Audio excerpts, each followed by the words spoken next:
Hey guys, welcome to Homesteading Off the Grid. Cutting some hay here. We don't have a need for a lot of hay, but we have chickens and stuff and they're almost out of clean hay for their roosts. So getting some cut here before we run out. So I'm going to talk to you a little bit about cutting hay with a scythe. We cut our own hay, we use a scythe. And folks, it's nothing fancy. First of all, I want to let you know that when you buy a scythe, there are scythes out there that cost hundreds of dollars.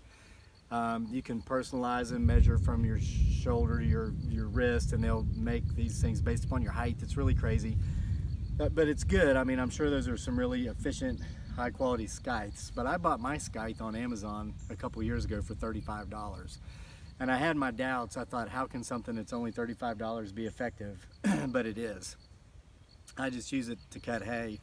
At times I have cut some brush in the wood line with it, and what will happen is this bolt and stuff will come off, and I realized that that was just too heavy of a workload for this, so I stopped. And now that I'm back just doing hay in the hayfield, I haven't had a problem. But when I first started cutting my own hay a couple of years ago, when we decided to get into this homesteading thing, I didn't know what it was called at the time, but I used a technique basically called the arm and shoulder method. And I would be so sore, like where, they call it love handles. I don't really have any, but in the love handle area, I would be so sore there the next day I could barely move. So I started researching about cutting hay with a scythe, and what I found is there's a method called the Tai Chi method. I use that now and I don't get sore. I can cut hay all day long and not get sore. Now I take my time doing it. We have what we call rule number 1 here on our homestead. It's hinai hinai, which in Visayan, my wife's native language, means slow down, take it easy, don't get in any rush. And so anyway, I take my time doing it. I want to point out a couple things. When you cut hay, you want to wear light colored clothing because the sun will beat down on you, it's hot. I don't cut hay in the sun. I'll let it dry in the sun, of course, but I'll cut either early in the mornings before it gets hot, late in the evenings like it is now once the sun's going down below the horizon, and I'll often cut before a storm. We're getting ready to get some rain, which means it's overcast. Now our hay's dry because it was hot and sunny today, and wet hay doesn't cut well.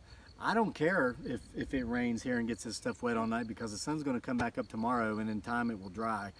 I watch out for my personal safety. I don't cut when it's hot.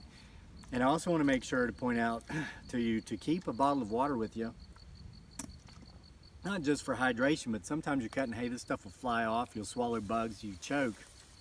Got to have that water to wash anything down.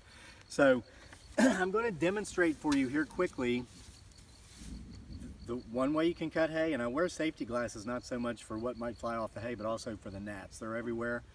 I can work in the gnats if they're out here. My beautiful bride who's recording this, she has safety glasses on too, just for the gnats. So with the arm and shoulder method, basically you keep your feet solidly planted, almost as if you're going up to swing with a baseball bat. And you use literally your arms and your shoulders. It's a more powerful type cut.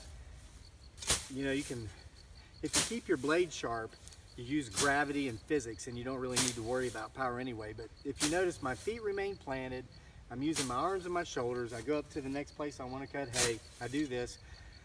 It's effective and it works, but it's going to make me sore tomorrow. So I just don't do it like this anymore. Okay? So the best method I've found for me is what is referred to as the Tai Chi method. It's like one flowing constant movement. And basically the way to know whether you're doing it right or not is, are your feet moving also? Basically, see, I'm going to be cutting like this and my feet are going to be moving. So this part of my body isn't constantly twisting as with the arm and shoulder method. It's kind of staying locked in place, so I'm not going to be getting sore because I'm not using these muscles. I'm using my entire body. And so I'm just going to do it here. And as you see, my feet are moving with I'm stepping into the swing, I'm stepping away as I draw back, I'm stepping into the hay.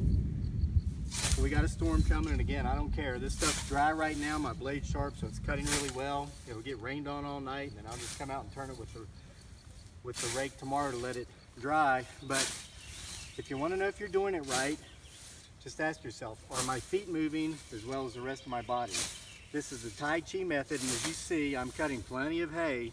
It's coming down easy. I'm not having any problems, and my side is not going to be sore tomorrow.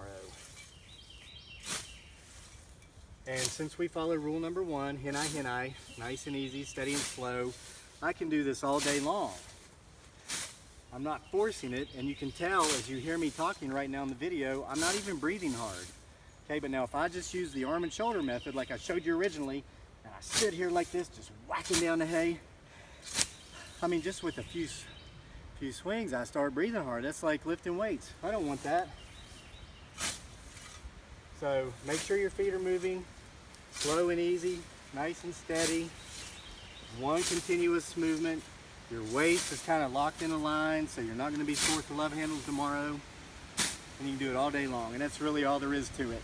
So we hope this helps you cut your hay with the Scythe. If you learned something from this, please subscribe to our channel, Homesteading Off the Grid, and we'll see you next time.